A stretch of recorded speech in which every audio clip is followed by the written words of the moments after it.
नमस्कार दोस्तों, आपका फिर से स्वागत है मेरे YouTube चैनल सरकारी नौकरी मिलेगी के अंदर। मैं फिर से आपके लिए एक नया वीडियो लेके आ गया हूँ।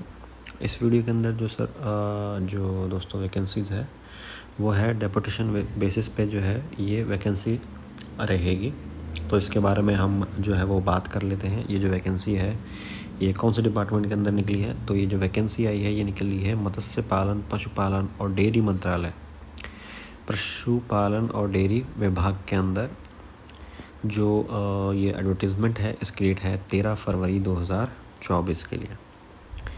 यहाँ पर जो डेपुटेशन पे जो पोस्ट रखी गई है वो है एडमिनिस्ट्रेटिव ऑफिसर की। ग्रुप ए का जो ये ऑफिसर होता है इसकी जो पे लेवल रहती है वो रहती है 10। ठीक है, तो हम इसके बारे में बात कर लेते हैं आगे इस वीडियो के अंदर। तो जैसा कि यहाँ पे पोस्ट का नाम दिया गया है एडमिनिस्ट्रेटिव ऑफिसर, पे लेवल 10, ग्रेड पे 5400।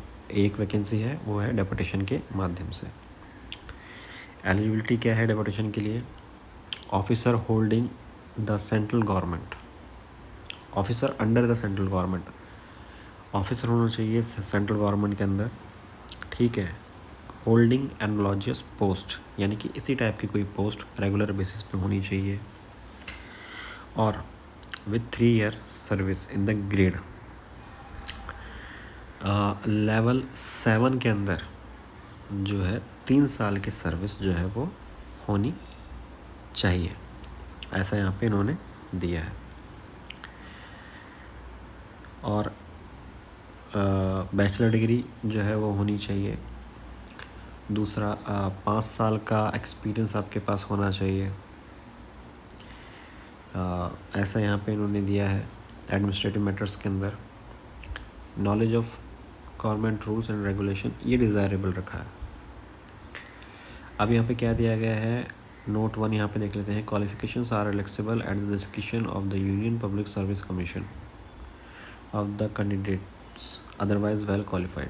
ओके, अगर आप बहुत ज़्यादा ही क्वालिफाइड हैं तो जो क्वालिफिकेशन है उसको थोड़ा सा रिलैक्स किया जा सकता है, ऐसा यहाँ पे दिया गया है। ठीक है, आगे बढ़ते हैं। Period of deputation including period of deputation in another x cadre post held immediately preceding this appointment in the same or some other organization department of the central government shall orderly not to exceed 3 year। यानी कि 3 साल से आगे ये जो इसका जो deputation है वो नहीं बढ़ाया जाएगा, और 56 साल से ज़्यादा जो है एज नहीं होनी चाहिए, जैसा कि यहाँ पे दिया गया है। ड्यूटीज़ जो होंगी वो एडमिनिस्ट्रेटिव मैटर्स से रिलेटेड होंगी सारी की सारी, जो यहाँ पे दी गई हैं। आगे बढ़ते हैं। आगे यहाँ पे क्या दिया गया है, लेवल आपकी जो है रहेगी वो रहेगी 10, उसी पे आपको जो है वो सैलरी मिलती रहेगी इसके अंदर। अब यहाँ पे जो चौथा पॉइंट है वो पढ़ लेते हैं। यहाँ पे इन्होंने लिखा है एप्लीकेशन इन ट्रिप्लिकेट, यानी कि 3 कॉपीज़ आपको बनानी पड़ेंगी। In the enclose proforma along with the complete up to date CR dossiers last 5 year, यानी कि आपकी जो APRs होती हैं वो of officers who are willing to be considered and can be spared in the event of their selection may be sent to this department. Okay. While forwarding applications, it may be verified and certified that particulars furnished by the candidates are correct and that no vigilance case is either pending or contemplated against them and their integrity is beyond doubt. A statement on imposition of penalty during the last 10 years may also be provided. A cadre clearance certificate in respect of candidate may also be forwarded to this department.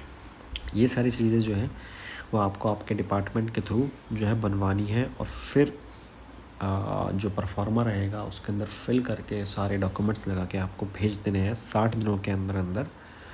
और ये जो भेजने हैं वो यहाँ उसका पता यहाँ पे लिखा गया है, Mrs Anamika Nigam, under secretary admin /6 department of animal husbandry and dairying, right stilt floor, Chandralok building, Janpath, new Delhi 110001। और ईमेल आईडी यहाँ पे दी गई है anamika.edu@nic.in।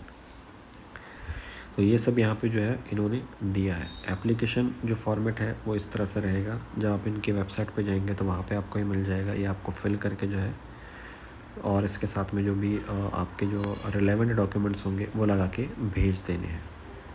ठीक है, जैसा कि यहाँ पे दिया गया है, ये एक सर्टिफिकेट यहाँ पे दिया गया है, certificate by the employer cadre controlling authority.